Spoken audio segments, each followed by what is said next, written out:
Dando prosseguimento no nosso curso Eletrotécnica Básica, aula 87, módulo 6. O assunto: como funciona um potenciômetro.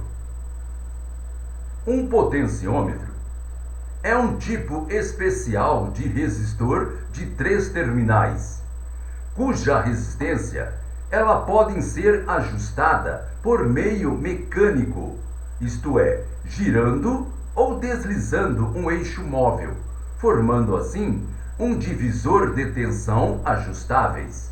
Observe com atenção as figuras abaixo. Os potenciômetros, eles encontram inúmeras aplicações em vários campos da tecnologia, como por exemplo, em amplificadores de áudio, instrumentos musicais eletrônicos, mixer de áudio, eletrodoméstico, televisores, equipamentos industriais, joystick, osciladores analógicos e muitos outros. Os potenciômetros, eles variam bastante quanto à sua forma, tamanho, faixa de resistência obtida, tipos de eixo e outras características, dependendo da aplicação a que são destinados. Um potenciômetro, ele possui 3 terminais. Observe com atenção a figura abaixo. Um par externo se conecta com os lados opostos de um elemento resistivo interno, chamado de trilha ou pista. O terceiro terminal, que é o central, ele se conecta internamente com um contato chamado de cursor, que fica em contato com a pista e pode ser movido de um extremo dessa pista a outro, por meio de rotação de um eixo ou ainda movendo-se com um controle deslizante. Quando aplicamos uma tensão elétrica entre os terminais de início e fim, a tensão elétrica obtida no terminal central irá variar conforme o cursor se move ao longo da pista. Assim, o potenciômetro funciona como um divisor de tensão resistivo. Sua ideia é obtermos diferentes níveis de tensão elétrica e não diferentes níveis de resistência. Esse é o papel de um tipo especial de potenciômetro, o reostato, do qual falaremos mais adiante. A figura seguinte, observe com atenção. Nela ilustra os valores da tensão obtida em um potenciômetro ligado a uma bateria de 9 volts, com o cursor nas posições início. Observe que com o movimento do cursor, a tensão ela muda até que se atinja os 0 volts.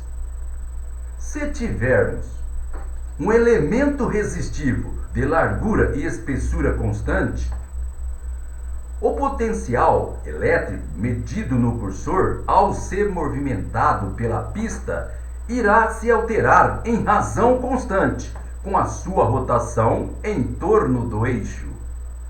A esse tipo de potenciômetro chamamos de linear. Por quê? Porque a tensão ela se altera de forma linear, devido à espessura constante do material resistivo. Um outro tipo de potenciômetro utiliza um elemento resistivo não linear, onde o movimento do cursor ao longo da pista provoca uma alteração na tensão medida de forma não constante, e por isso é conhecido como logarítmico, pois a tensão é alterada de acordo com o logaritmo do ângulo de rotação do cursor. Observe com atenção as figuras abaixo. Nela nós temos o potenciômetro linear. Observe que a pista resistiva ela é constante. E temos o potenciômetro logarítmico. Observe que a pista ela não é constante.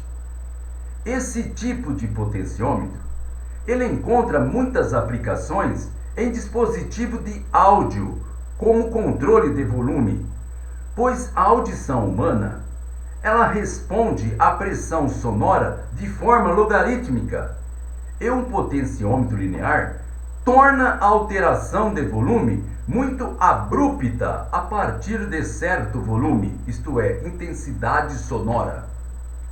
Na verdade, a maioria dos potenciômetros logarítmicos não possui características verdadeiramente logarítmicas. Em vez disso, segue uma curva caracteristicamente aproximadamente logarítmica. Existe também os potenciômetros antilogarítmicos, que nada mais são que potenciômetro logarítmico que funciona de forma invertida, ou seja, como se girasse o eixo do potenciômetro no sentido contrário. A seguir, temos o símbolo utilizado na representação de potenciômetro em diagrama esquemático, de acordo com as normas americanas, à esquerda, e as normas internacional. Observe com atenção o símbolo. Observe. À esquerda, o símbolo à esquerda, ele segue a regra americana. O símbolo à direita, ele segue a regra europeu. Observe. Muito bem, pessoal. Gente, com isso terminamos esta nossa aula. Então, pessoal, até a próxima!